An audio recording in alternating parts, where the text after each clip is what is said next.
Alright, y'all, I'm back. So I must really be determined because I'm determined to do what I need to do. And so I made a video 2 days ago and tried to upload it, and the devil just was on his job because I went from not having any space on neither one of my cell phones and not on my tablet to make a video and then upload it. It allowed me to make the video, and at the end of one of them, it said I had no more space on my phone. So I had to start from scratch and go and buy more space and dump all of the pictures and everything so that I could make the video. Made the video, edited the video, and used iMovie, and for some reason everything went wonky.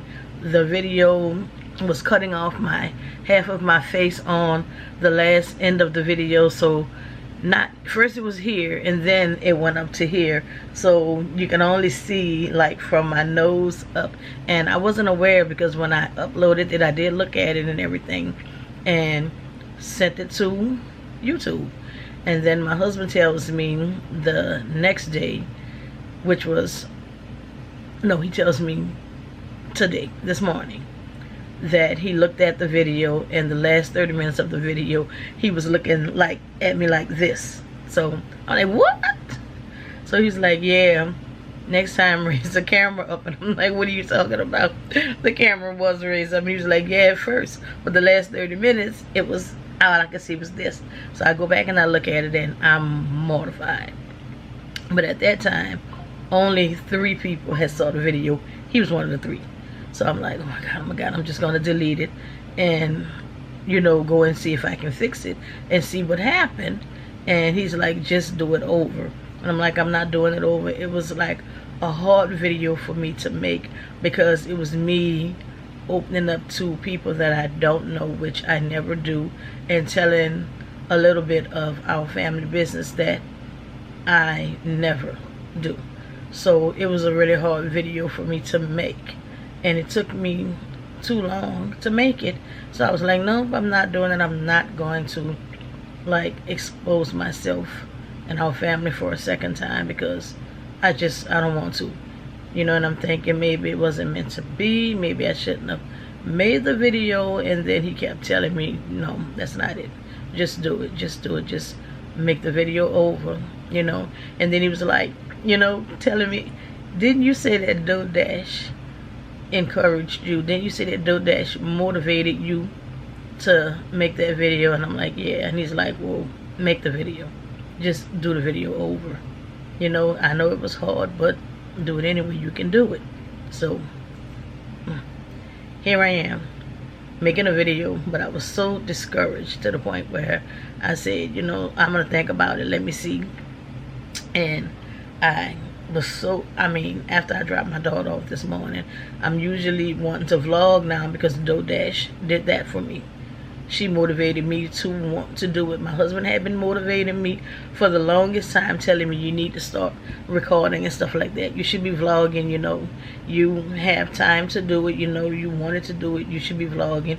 You should do it every day. You should do it during the day, you know. Just do it. Just pick up the camera and do it, you know. You can do it. And I would say, nah, you know, and I'd give him every excuse in the book. So he was motivating me, and I didn't want to do it. So then I look at DoorDash, and then she's, you know, touching on a lot of things that I feel, you know, were true. And they were about me. It was like she was speaking directly to me, because everything that she said, me not letting myself get out of my own way, me worrying about what other people were going to think about what I said, what I came on here and said, what I came on here and shared. You know, those are the things that kept me from, you know, probably being where she is right now, because I'm such a personal person, and I don't want anyone talking about my family. And I'm the person that will tell you, I don't care what people think, I don't care what people say about me, but deep down inside there's a part of me that really does, because I don't want anyone to think bad things. I don't want anyone to think ill of me, say bad things about me and my family, you know. And because I know people can be really, really nasty, and especially on this platform. People are really mean. They're really judgmental, you know, and act like they don't live the same life or lives that are parallel to someone else's life, you know. So I know how people can get, and that is not for me, because I'm not having it. You know, if you tell me something nasty, it's coming right back at you 10 times worse. So don't do it, you know. So I'm just trying to get out of that and just say, you know what, let them. If they want to, let them. If they think that that's what they need to do to make themselves feel better, let them. So I'm gonna let them. But I've been watching DoorDash's videos, you know, and really enjoying her content. You know, she is moving people in ways that she probably never thought she could, never thought she would. And she is just doing her thing, you know, and I am so grateful to coming upon her video and, you know, giving myself a second look or a second thought of, I can do that. I really can do it. I can absolutely do what is necessary for me and my family to move ahead and get to better places. You know, I want to be able to travel. I want to be able to vacation a lot, you know, take my kids everywhere. We went to Disney World a couple of years ago, you know, and the kids loved it. And my 15-year-old is just asking to go back, you know, when we want to go to Disneyland again, you know, I want to go back to Disneyland. I want to go back to Disneyland, you know, and I'm like, yeah, we're going to go, you know, but, you know, we need to save the money. We need to stack those coins, you know, get that dough, you know. So here I am trying to help us get that dough, you know, so that we can do that, because he wants to do what we want to do. We want to take them places and do things. When I was growing up, my mom couldn't afford to take us on vacations and things like that. So, you know, as we had kids, we want to be able to do things that we weren't able to do when we were kids. Our parents couldn't afford to do for us. So, you know, we've been kind of doing that, you know, and it feels good, you know, and we want to continue to do that. So let's get started. First off, I have 2 channels on here. I have this channel, and then I have another channel, which is a cooking channel called The Pajama Cook. So hold on 1 minute. Okay, sorry about that, y'all. I thought I heard the baby fall. So it's called The Pajama Cook, and I've been trying to work on, you know, both of the channels at the same time, you know, and just like I said, I've been in this rut where I just haven't been able to get anything done and be focused on anything. I have 2 businesses, and I'm not being productive in them either, you know, because, you know, just allowing life to life and not taking control of my life. So I'm trying to end that and start on a better foot this year. So there's new this year coming in, you know, but I want to start it at the beginning of this year, you know. So again, to start, I'm 53. I'm a mother, I'm a wife, I'm a grandmother, and I live in New Orleans.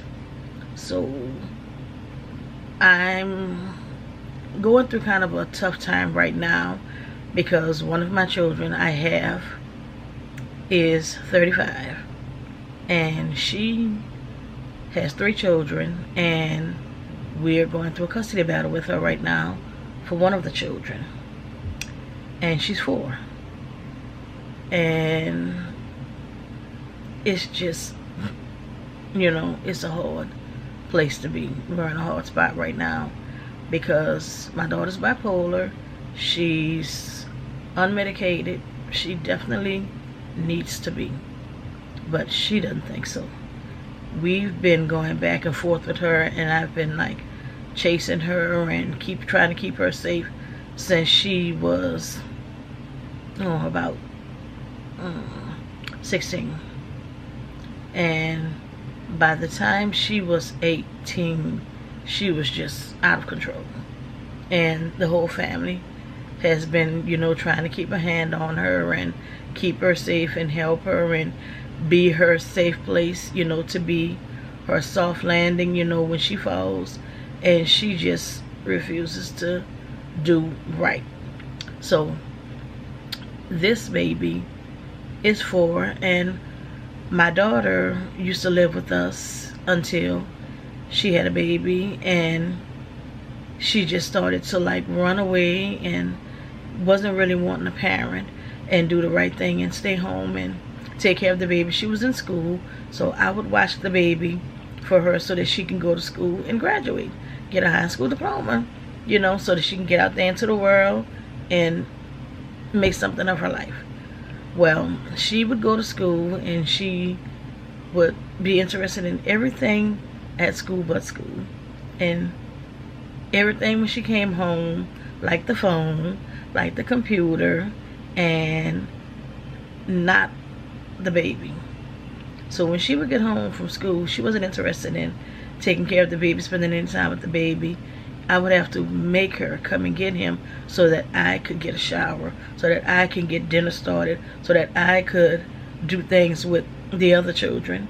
And she would be so resentful. She would be so pissed that she would sit with him on her lap and she would just stare at him and glare at him and be mad, and because she had to come and get her baby. And they used to leave, my kids, I had 3 of them that were all in high school, so they would leave about 5:30, 6 o'clock in the morning to get on a bus to go to school. So they would be gone and get home about 5:30, 6 o'clock in the evening. So that means that I've had the baby all day. And when she would get home, she would proceed to want to get on the phone, get something to eat, and go and lay down and look at TV. And I'm like, can you help me? Can you come and get your baby? Why? Why do I have to come and get him? Why? You know, because it's your baby. And because I've had him all day, you know. Things like that. So she started to run away because she didn't want to do it. So she would run away and she would go to strangers' house because she knew their son and that was her boyfriend. And she would just stay. Some of the people would allow her to stay. Some of the people didn't even know she was staying there because their son would hide around the house. So I would get calls all the time from parents saying, hey, your daughter's here.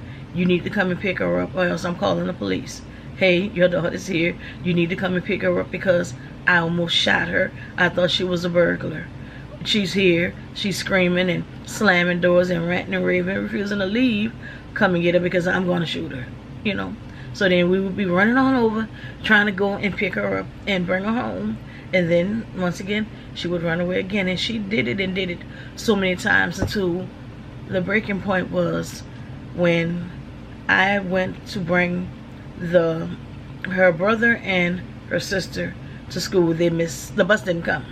So there were a bunch of kids at the bus stop. And parents were coming and picking kids up. And some kids were just leaving and going back home. So they came back home and they said, Mom, the bus didn't come. And there's people down there, you know, parents picking up, and they were saying, you know, we'll give you a ride. And they were like, you know, we're going to go home. Our mom bring us. So I said, you know, hey, let me go and run and bring them to school. At that time, that day, she wasn't in school. I don't remember why she stood home because I never allowed her to stay home. So that day she was home. And I was homeschooling my younger son. So he was here also. So he was watching the baby because she had gotten to the point where she wouldn't even watch him. If he was in a room with her and he was in his bed, she would let him scream and cry and pretend to be sleeping and ignore him. And then my younger daughter would get up and get the baby because he would stand up and he would start to like throw things as he got older out of the bed at her to wake her up, so that she could get up and get him. Or when he was a little baby, she would just let him lay and scream and cry and ignore him until one of us came to get him. So my son was in my room and the baby was in there. So he watched the baby because I had to come back home and do homeschooling with him.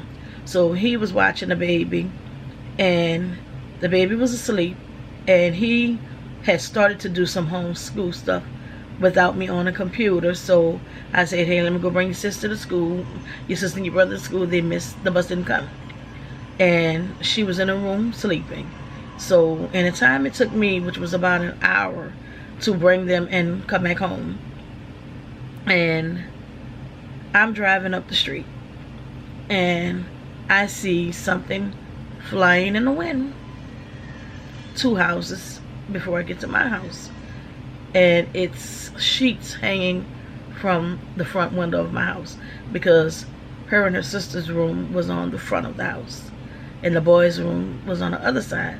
Our bedroom and the extra bedroom was to the back of the house. So she had taken sheets, like, she loves a Lifetime sheets, and tied them together and anchored them to the baby bed. And she climbed out of the 2nd story window, and I know she fell because you can see this, my daughter's heavy, so you can see this big indentation in the ground where she had fallen because the sheets weren't long enough. She didn't have enough tied together and she fell. So I'm like, oh my God, you know, and I'm thinking somebody's in my house. So then I'm getting out of the car, running in the house, you know, to go and check on the kids. And my son and the baby were still in my room. They were asleep. She was gone. So then I'm frantic because I'm like, oh my God, what happened? You know, I can't believe this girl went to the extent of climbing out of the window. And the reason she did that was because she had been doing so many things, and we had been hearing so many stories from kids that knew her, that she was opening doors at night while we were asleep and going outside and like talking to people that she'd met on party lines or chat lines that she had no idea who they were. So just giving our address out to complete strangers. Craigslist too. So we took her keys, her house keys, and would have to hide our keys at nighttime, because if not, she would open the door and she would go outside. So around that time, it was like where people were having home invasions run rampant, and she's opening doors to strangers.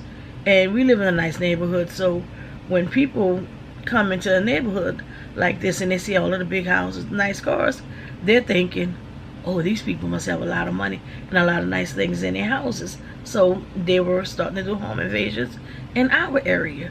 So you just doing that, everyone in the house is sleeping, we could get up somewhere with a toe tag on, you know, because you opened the door and let somebody in that barged in here, or you went out and somebody came in and everybody in the house could not be here anymore.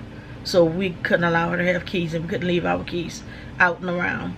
And I remember a time, I'm laughing because my youngest son said that he was coming out of his room to go downstairs and get something to drink, and my younger daughter in her shared a room along with the baby. And my daughter would have her house keys and she would put them under the pillow or sleep with them in her pocket. So I guess she saw her put them under her pillow one day. So he says that he's walking past their room to go downstairs, and he sees my older daughter with her arm under my daughter's pillow all the way up to her shoulder, digging for her keys, trying to get her keys to sneak out of the house. And when she saw him, she jumped and hurry up and got back in the bed and laid down like he didn't just see her up and out of the bed, and with her arm up to her shoulder under my daughter's pillow, digging under there. So then, you know, he came and told me. So that night she wasn't able to do what it was she had planned, because he woke me up, and I'm like, you know, are you out of your mind? And my daughter slept so hard to the point where she didn't even know that she was going under her pillow and digging under her pillow while she was asleep. So that's funny, but you know, I could write you a book about the things that we've gone through with my daughter, and probably make $1 million, be on the bestsellers list, with just things in my family in general, not just her, but a lot of it would be about her. So we started having to hide the keys and everything. So the next best thing was she was going to climb out of the window because she couldn't open the door. So that was it for us. That was it for me, because I couldn't allow her to keep putting us in jeopardy like that, because she had run away so many times to the point where it was ridiculous. And before we started hiding the keys, she would get your keys, open the door. We have a security door and the inside door, so she would get the keys and open the door and leave the door wide open, the security door open, keys in the lock. She's gone. And we would wake up in the morning, my husband would go to work or the kids would go to school, and the front door would be wide open, or the addition door would be wide open and keys would be in the door. Just imagine what could have happened if someone would have noticed the door, noticed the keys, and decided to come in. Noticed the front door, because she didn't close the inside door. It was open. When she could have pulled it closed, she would just leave the door wide open, so you coming down the stairs and your front door is wide open. So that was it for me, because I could no longer want to keep her here and still keep everybody else in the house safe and keep the other children safe. Everybody in here had a right to, their safety, to be protected behind these doors. And she was putting everybody's safety in jeopardy, and I just couldn't allow that to happen anymore because of my need to keep her here. She was an adult, but my daughter is mentally disabled. When she was 16 and I had her evaluated, they said that she was 16, but she was on the level of a 12-year-old. And that was about right at that time. And you would think as she got older, it would change. And even till this day, she's 35 years old now, and she still functions on the level of a 12-year-old, maybe on a good day, a 16-year-old. And that's kind of like the way she lives her life. She lives her life like she's going to be young forever. Everything about my daughter is impulsive and it's fun. And if it's not impulsive and it's not fun, and it doesn't get your adrenaline, just pumping, she doesn't want to do it. Anything that you're supposed to do that is the right thing to do, she's not going to do that. She wants to do anything that's wrong and that's sneaky, but it feels so good to her to be doing it, because she'll do something like, she'll see something, and instead of asking, can I have it, she'll just take it. And you probably would have given it to her, but she'll take it. She's run away, she's gone to strangers' house, and she's done like silly things that could get you really hurt, because some people don't play. And she met a lady in one of her days when she decided that she was going to run away. And she was, wherever she went, she thought that she could stay at those people's house, but they told her she couldn't stay there. So she wound up having nowhere to go, because she didn't want to come home, because she knew that if she came home, there's rules here. You have chores, you have responsibilities, and if you're in this house and you have a baby here, you're going to help with that baby. You're not just going to ignore the baby. You're not going to do whatever you want to do and just, live off the land and not contribute something and not help out, because that's not what we do here. If you're here, you're going to perform some type of duty, because you can't live anywhere for free. We don't ask for any money. All we ask for is participation. Someone sweeps, someone mops, someone washes the dishes, including me at the time, including my husband at the time. Everyone has something to do, and it wasn't every day, because we started to say as they got to be teenagers and so much was on me, my husband would say, why don't you give them a chore? Let them help you. They're old enough to help you. They should be helping you.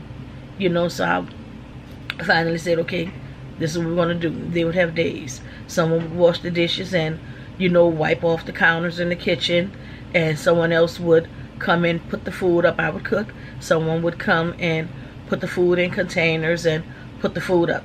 Someone else would sweep and mop. So I'm sorry about that. Someone else would come and they would vacuum the living room, vacuum the rugs. Vacuum the living room rug, vacuum the steps, and upstairs in the rooms. We did our own room, so they didn't clean our room, but their own rooms. And that was it. And someone, on another day, someone would clean the bathroom. We have 3 bathrooms, so someone would clean the bathrooms, and you're free to do whatever else you want to do. you know. And at that time, I was still washing and drying all the clothes and everything, and doing the cooking and raising all the children. Because by then, my other daughter had a baby, so then we had 2 kids in the house. And, you know, everyone helped out, especially my daughter. My younger daughter really helped me a lot. She really was my backbone with my grandson. She really, above and beyond, that girl stuck by me through thick and thin. And I really appreciated her. And when she had her baby, the same thing. I did the same thing for her that I did for her sister. I kept her so that she can go to school and get her high school diploma, which she did, and graduate and go to college, which she did. You know, so there's no, you know, doing more for one than you do for the other. Everyone gets the same thing, same treatment. So my daughter just, you know, she wasn't interested in that. She didn't want to do it, and then she was in the house, and she would cause so much conflict with everyone in the house. She would steal from me. She stole in my credit card before and took it and gave some boy that she met on, I think, a party line. It was his birthday coming up, so she stole a cell phone from me, had it turned on, stole my, you know, used my credit, that same credit card, and gave him a party at his mom's house. So she, you know, furnished the refrigerator with all the food for the party, paid for the decorations, off of me. So I had so many problems with her, constantly telling her, you don't steal from your family. She stole from everybody in the house. And I'm like, you don't steal from your family, you know. If you want something, ask for it. If you need something, ask for it. We don't steal from each other in here. We should be able to put down anything we want, anywhere we want in the house, and go back and it's still there. If she was here, it definitely wouldn't be there, or it would be compromised in some way. So I had enough, and I said, you know what? You're going to keep doing this.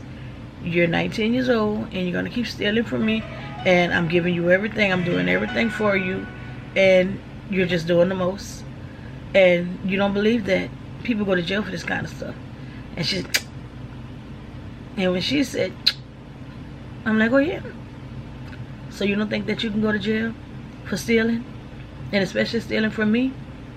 No. Why would I go to jail? You know? I don't care about no jail. I ain't going to jail. So, me being me and wanting to teach her a lesson and having had it with her, I called the police. I called the police, showed them the proof that she stole from me, and I had her put in jail. Did I want to? Cried like a baby. Broke my heart. But I wanted to teach her a lesson. And the district attorney, you know, probably could tell. And she called me after she had been there the second day, because I refused. I said, I'm not going to bond her. I'm not going to bail out. And she was calling, and I'm like, absolutely not. You know, whatever they do with you, they do with you, because you won't listen. You think you know better. You think you can do whatever you want. And I'm going to keep on bailing you out and keep on, you know, taking stuff off of you. You're my child. And you're going to learn the easy way or the hard way. At this point, it doesn't matter to me, because now you're an adult. And you're doing adult things that will get you locked up, that will get you hurt. And you refuse to understand that and believe that. Because by no means, you know, think that this girl didn't understand right from wrong. She understands right from wrong. She absolutely does. But she chooses to do whatever she wants to do and doesn't care. So on the second day, the district attorney called me. And she said, you know, she wanted to speak to me for a minute. You know, she was looking at her case. And she said that there was a program where she could go, and they would, like, she would go to counseling, and she would get a counselor. She would get she would learn some type of a skill, because she wasn't in school anymore. But that's another story for another day. So they would teach her, you know, give her a skill, and she would also have counseling, things like that. And I forget what the name of that program was. So she said, would you be interested in that program? She said, because looking at it, she said, and talking to the officer, she said, and the paperwork that they filled out, I don't think that you want her to be in jail. I don't think that you wanted them to take her. I think that you wanted to teach her a lesson. Is that correct? And I said, that's correct. And she said, that's what I thought. So she said, would you be interested in putting her in that program? And at the end of the program, it was for, I believe, 18 months. And at the end of this program, her record will be gone. She won't have a record. That'll be expunged. It'll be like she's never been arrested. And that way she won't have any problems, you know, with anything being on her record. So I said, cool, I'll do that. So she proceeded to do that. She started to live with my mom. And that was bad. Because living with my mom, there was no boundaries. There was no rules. And I told her, if you're going to let her stay there, there has to be boundaries. That's my mom texting me and calling me. There has to be boundaries. There has to be rules. And my mom went about it the whole wrong way. And I told her, this girl is different than me. I'm my mom's only child. And I told her, I said, this girl is different than me. She's not like me. You have to give rules. You have to have boundaries, or else she's going to walk all over you. And she walked all over her. She started to go whenever she wanted, come back whenever she wanted, didn't respect the house rules, which were to at least help her with something, you know, help her wash the dishes, sweep the floor, mop the floor, the same thing she had here. I told her, give her something to do. If she doesn't have something to do, she has more time to do things that she's not supposed to be doing. So give her something to do. Don't just let her lay in your house and be on the phone and eat and drink and go and come as she pleases. And she didn't listen. And it backfired on her. So she started to get into other things or whatever when she was at my mom's house. But she would go and come as she pleased. She may stay there for a week. She may be gone for a week. She may stay there for a night. Excuse me, my mom wake up, she's gone. Didn't tell her she was leaving. Didn't tell her anything. Just she wake up and she's not there. Didn't know if she was coming back today, tomorrow, or next week, next month, next year. And she would call her and she would ignore the calls. And then, you know, when blocking became a thing, she would block her. You know, she would block us. So then I would get in my car and I would go and hunt her down and make her go home. You know, and this just continued because people were still calling me and saying, come and get her or else. My aunt, God rest her soul, that died, she really tried to help me with my daughter too. She even took her in. And my uncle had a stroke, so he was at home. And my aunt was working. She was a principal at the school that they went to, actually, on the West Bank, where she decided she wasn't going to go there anymore. But like I said, another story for another day. I'm going to do a story time on that if you guys want to hear about that. But she took her in, and my aunt would go to work in the mornings and she would be there. And actually, wait, back up. Before she stopped going to school, my aunt took her in and she was going to work and she was still going to the school. So she would leave in the morning with my aunt and go to school and work because it was the same place. And there was a boy that she had met online, and he was also disabled, but she was on a higher level than him. I don't think he was bipolar, but he had some mental disability too that kind of made him delayed in a way. So his mom somehow got my off the phone bill, got my number, and started calling me looking for my daughter. And I'm like, you know, what's this about? So she told me that her son had been talking to my daughter and that he had run away. They had no idea where he was. They were looking for him. They were very concerned about him, very afraid for him. He was on medication that he wasn't taking because he wasn't home and he was gone. And the last place that he had been was supposedly with my daughter. And that was the last time that they talked to him. And my daughter was at their house. And they didn't know that he had been allowing her to stay in his rooms, and he had been sneaking her there. So when his mom found her there, she said, you gotta go. So when my daughter left, he left, and had been gone for 2 weeks. And they were looking for him and looking for him, and calling my daughter's phone, and she blocked them. So then they started calling his phone. So then my daughter started answering his phone, telling them things like, stop calling this phone, and this is our phone now, and we don't want you calling, and stuff like that. So she went to the phone bill, and at some point my daughter had apparently used my phone to call the boy's phone, and they got my number and started calling me and talked to her. And I'm like, well, I don't know where your son is. I have never even heard of him. And she's like, well, your daughter has blocked me and won't allow him to answer his phone that I paid the bill for. Can you get her to let him call me? So I said, let me get in touch with my aunt and see what's going on, and I'll call you back. So then, calling, I'm like, girl, do you have some little boy's phone? And you answering the phone and being rude to his mom and stopping him from talking to his mom. Where's this little boy? So she's like, I don't know where he's at.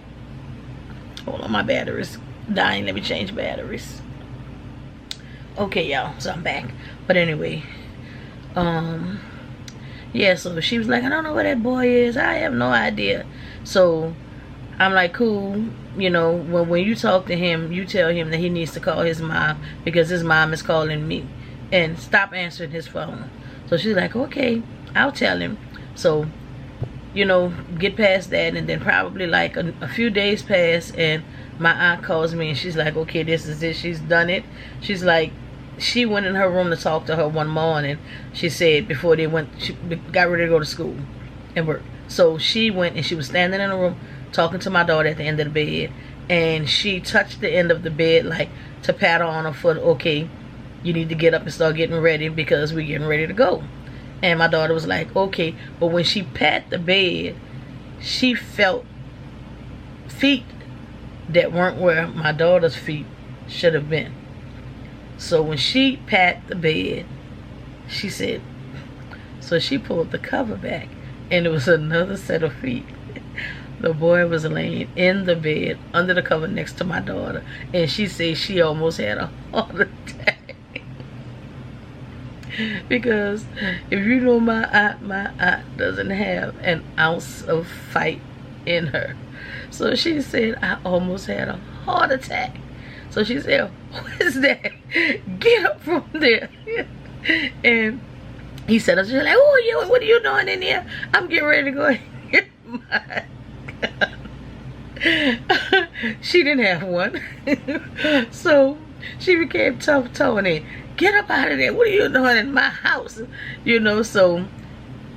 then Lucy, you got some explaining to do. So then my daughter, started to tell her that was her friend, yada yada. So then she calls me up, and she's like, you know that little boy that you was looking for, that you was calling her about? So I'm like, yeah. She like, well, he's here. Right here. So I'm like, what? What is he doing there? So she like, imagine my surprise when I pat the bed and feel a pair of feet that wasn't hers and pull the cover back.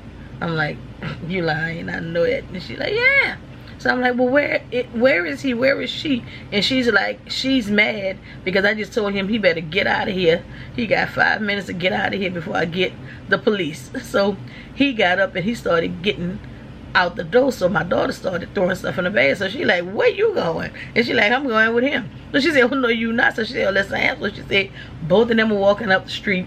And now I'm getting in my car to follow them up the street to make her get in the car and let him go wherever he going. Let his mama come and pick him up. So then I'm like, okay, let me call his mama. So then I get ready to call his mom, and she's calling me because I did forget to call her back. So she's calling me, and she's saying, they're still looking for him. So I'm like, I was just getting ready to call you. We found him.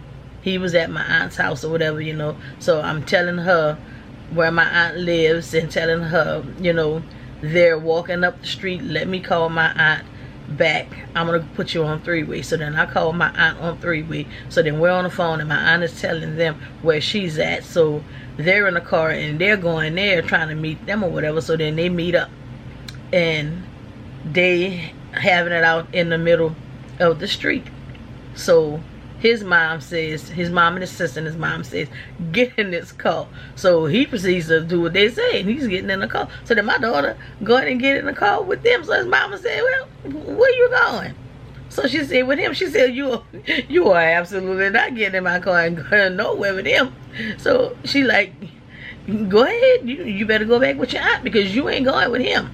You know, so she gets in a car with my aunt and goes back home and, you know, proceeds to decide that she don't want to stay there anymore. She wants to go somewhere else. We won't let her do what she want to do. And you just had a stranger standing here. So when they would go to school in the morning and her and my aunt were at school and work, he was in the house the whole day with my uncle that had a stroke and could have given him a heart attack because he would have thought that somebody broke in the house or whatever. And he actually, I think, had a pacemaker because something was wrong with his heart too.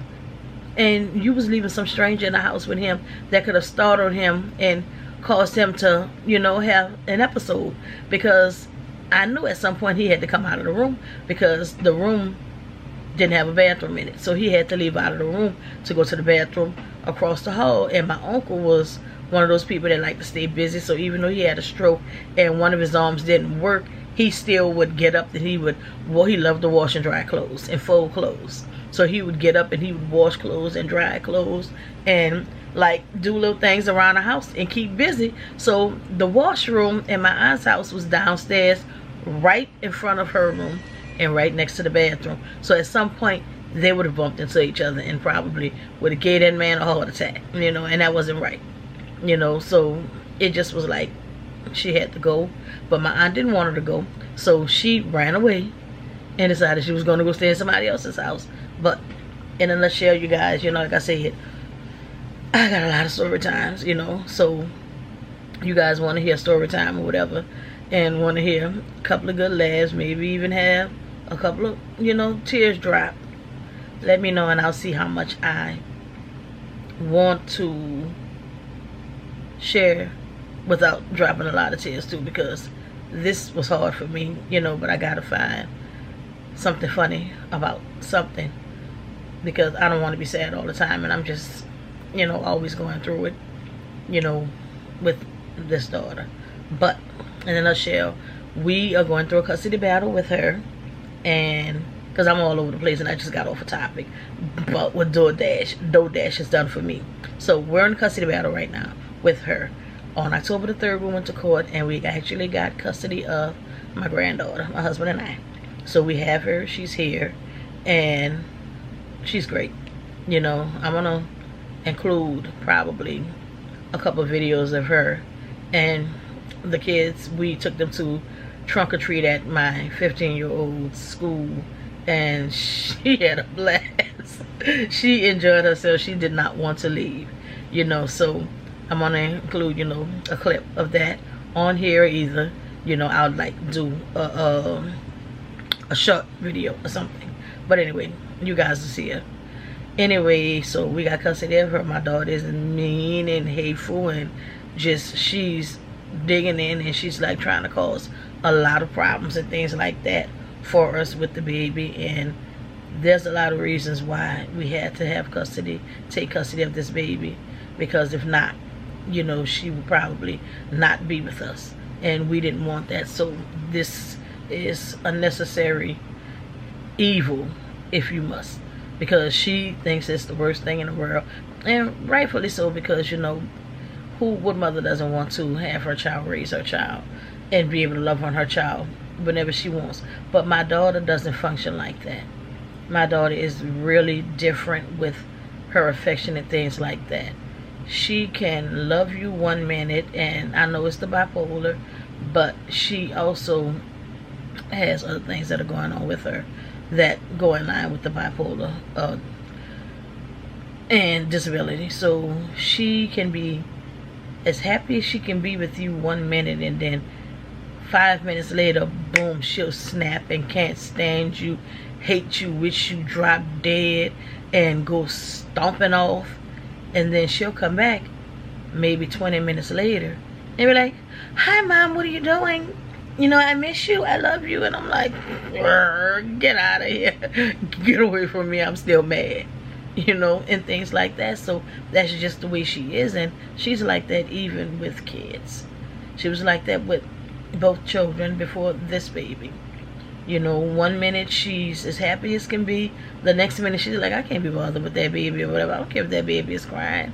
But with this one, because she had this one longer, custody of this one longer, it's different because this baby garners her a lot of attention, and she is very attention seeking. And this baby, she's the cutest little thing, and I'm going to say it not just because I'm grandma, but because she's just the cutest little thing, and that's what I believe. And she gets a lot of attention for her, you know, and that's what she wants, because if she's not getting the attention, she wants something to bring the attention to her, because she loves to be the focus of all the attention. And that's what this baby does for her. So she's holding on tight to this baby because it gets attention from males and females right now. She says she has a girlfriend. She does have a girlfriend. And that's another story, because my daughter is the type that goes whichever way the wind blows. Okay? And that's sad, because you don't play with people's feelings and emotions like that. But that's the way she is. So right now she has a girlfriend. Tomorrow she'll have a boyfriend. You know, just whatever she decides. You know, so, and she'll take you along for the ride, which is a roller coaster ride if you allow her to pull you onto that ride. Don't get on that ride with her. You know, you're not going to survive it. But they usually figure it out. So right now she has visitation on Friday, Saturday, and Sunday, and she gets 3 hours. She spends an hour and a half tops, because every weekend she causes a problem. Every weekend there's something wrong, and she's to the point where now she's doing very destructive things, because she's coming here and telling the baby to hit her sister. You know, the baby came out of the bathroom with her because she was in there whispering to her. I could hear her talking to her, and comes right out of there, goes straight for the sister and slaps her in the face. So then I immediately say, oh no, time out, let's go. Get over there, sit on the sofa, on the other end of the sofa, time out, because that was wrong. You don't do that. We don't hit people in here. You don't slap your sister in the face either. So she says, Mom, and I said, your mom can't help you, because that was wrong. And she said, yeah, I can't help you because I didn't tell you to do that. So just, what did you tell her to do? If you didn't tell her to do that, just what did you tell her? You know, stop it. So she set her time out for her little 4 minutes, sitting on the sofa, staring at me, looking at her, you know, glaring at her sister. So then when her 4 minutes were up, I told her, come here. I explained to her that that was wrong. You don't do that. You don't put your hands on people like that, and you don't put your hands on your sister like that, especially. We don't hit each other in here. You know, you don't want her hitting you, and you shouldn't be hitting her. So we don't do that. So that was wrong. And she said, okay. So she told her herself before I even could say, go and tell her you're sorry. She said, I'm sorry. And she went over there and hugged her, and she cried. And she kissed her, told her she was sorry. Because she says all the time, my sister's my best friend. She's my best friend. So, and I want that for them. I want them to be best friends.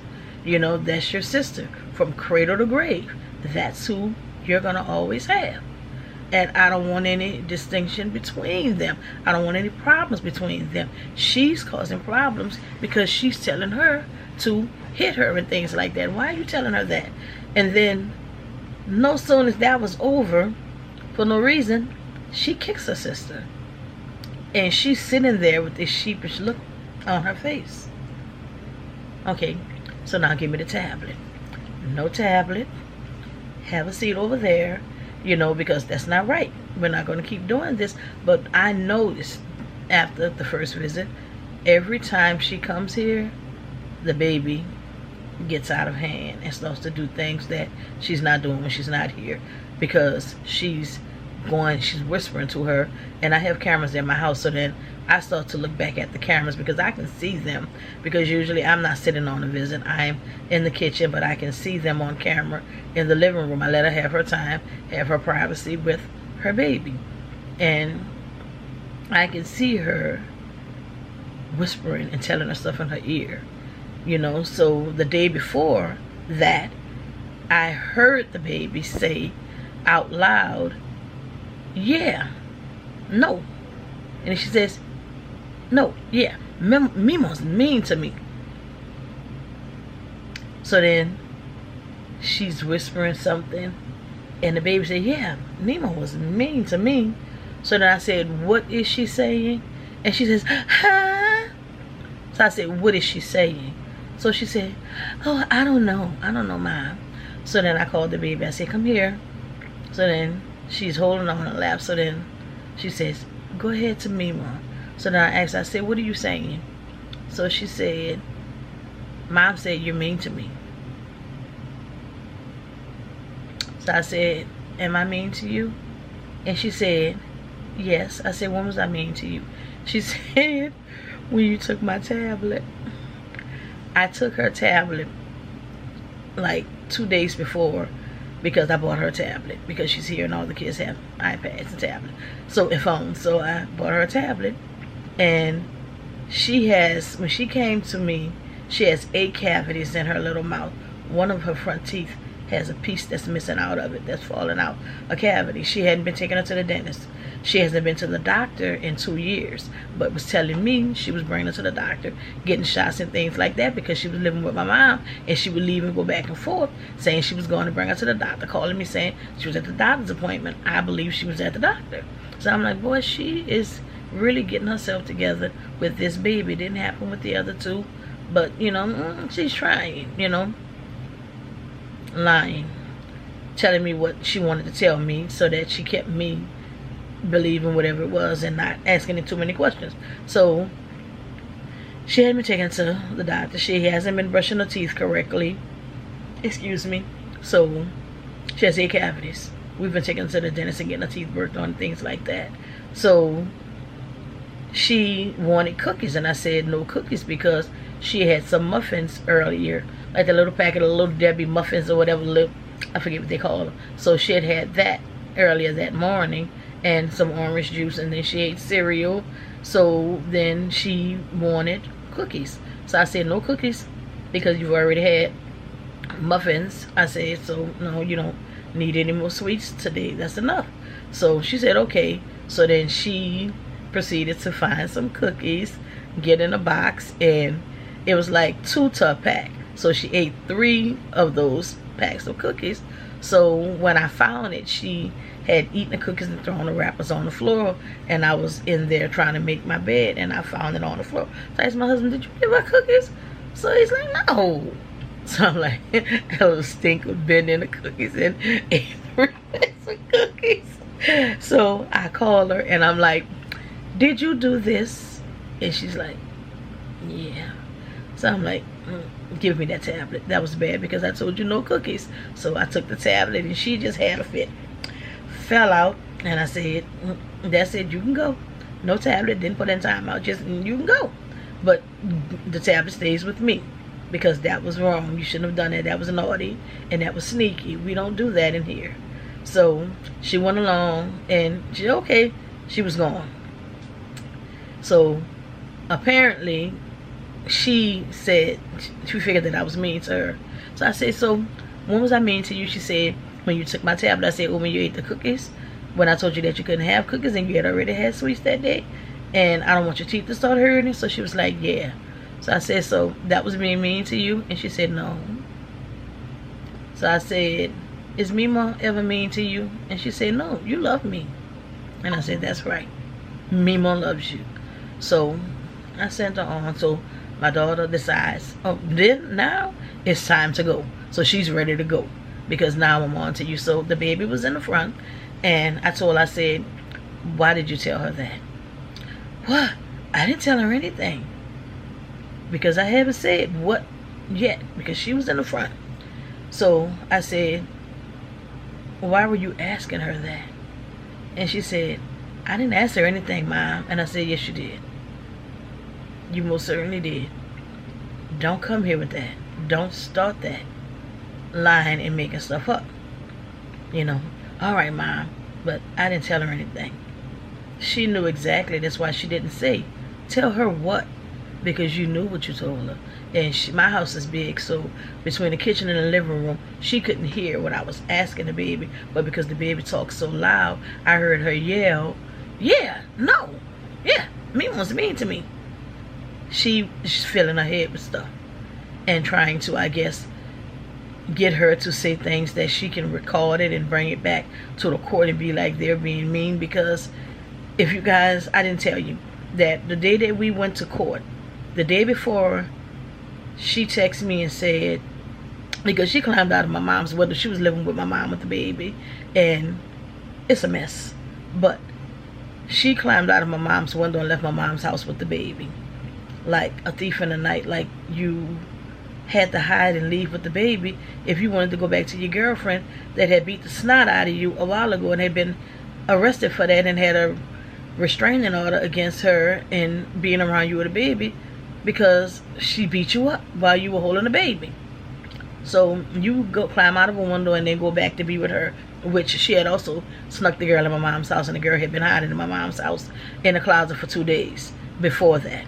But again, that's another story also. So she texted me and said that the landlord, because when she climbed out of the window, I went to the house because I'm like, what is going on? Because she blocked me for no reason, had just been laughing and talking to me the night before, and then all of a sudden, I blocked it. I'm like, nothing happened. We weren't not getting along, having a good time, laugh and talk with me on the phone and everything, but that's what she does.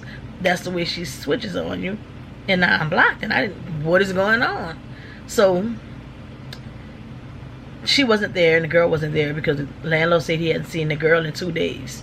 He hadn't seen her at all, and that was because she had been living at my mom's house. So that's how we found out, oh, the girl was in my mom's house sneaking and hiding in the closet. So she texted me the day before court and said, hey, my landlord said that you were looking for me. What's wrong? What's going on? And I said, court is still tomorrow. So she said, okay. So then I text back, give her the address to the court. So what she did is that she called the police and told the police that I threatened her life and threatened the baby's life and said that I was going to kill him. What? Never talked to you on the phone verbally, text you that, and now you're spiraling and making up stories and lying again. And so the police, if they had believed her, I could have been in jail that day. So what she was doing is that trying to avoid me being able to come to court, because I guess she figured if I didn't show up at court that they would throw the case out. But that's not how it goes, because if I would have got arrested and I was in jail, all I would have had to do is tell them I have court in the morning, and they would have brought me to court. So I still would have showed up. That wouldn't have changed anything. I still was going to show up. If I didn't show up, your dad was going to show up, because we were taking you to court for custody of the baby.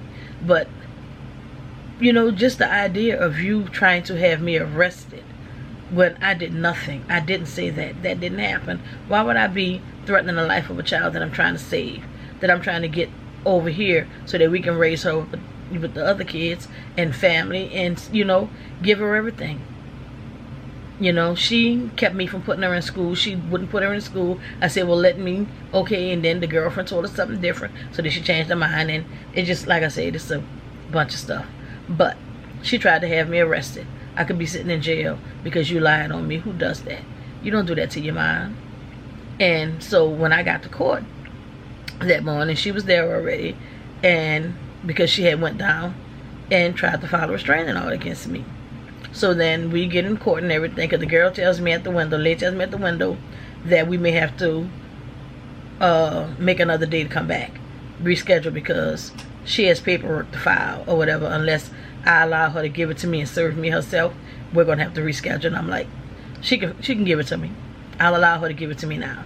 So then she was like, it's a restraining order, did you know? And I'm like, no, I didn't know. And she looks at my daughter. She's like, you didn't tell her? And she's like, no. So she gives it to me. We, you know, go and I look at it. Okay, cool, we go on to court. So then the judge starts to ask her about the restraining order and explain why she said that. And she couldn't get herself together, because if you tell a lie, you got to remember the lie that you told and keep it going. She couldn't do it. So the judge saw right through her and told her, well, I'm going to deny it, because I don't believe that happened. I don't believe that your mother did that. Who told you to file this restraining order? And she said, nobody told me. She said, are you sure about that? So she said, I'm sure. So she said, okay, well, I'm going to deny it because it's not found to be true. So that was that. But if that didn't happen, I could have been arrested because she was lying. And this is what she does, lie all the time. But again, a little bit about me. I'm going to try to be more consistent on here and start trying to get my followers and everything up or whatever, because they're getting there, but they're getting there very slowly because I'm not consistent. So this is me trying to be consistent, trying to open up, trying to be, you know, not so private and everything, because who knows? I'm going through this, and I'm going through this all alone. I don't have anyone to talk to. I don't have anything to bounce questions off of or anything like that, get advice from.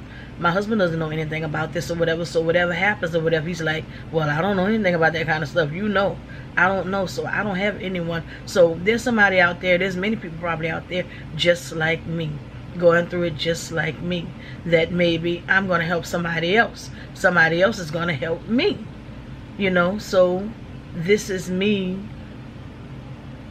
opening up and not being so private, trying to be a bit transparent, because, you know, I need help. Someone else out there needs help too. So let's help each other and let's do this thing together. But also, DoorDash, thank you. You can't imagine how much I thank you and I appreciate you. Okay? You really did motivate me. You really did inspire me to dust off this camera and put it in motion, because guess what? I ain't pay all this money for this camera to let it sit somewhere and collect dust, and she dusty, you know what I'm saying? But she not about to be dusty anymore, because I done wiped off and I'm getting ready to wipe off some more, and I'm about to get this thing popping, all because of you, all because of my husband, but all because you finally put that last little spark back in me, and you'll see. Bye, y'all.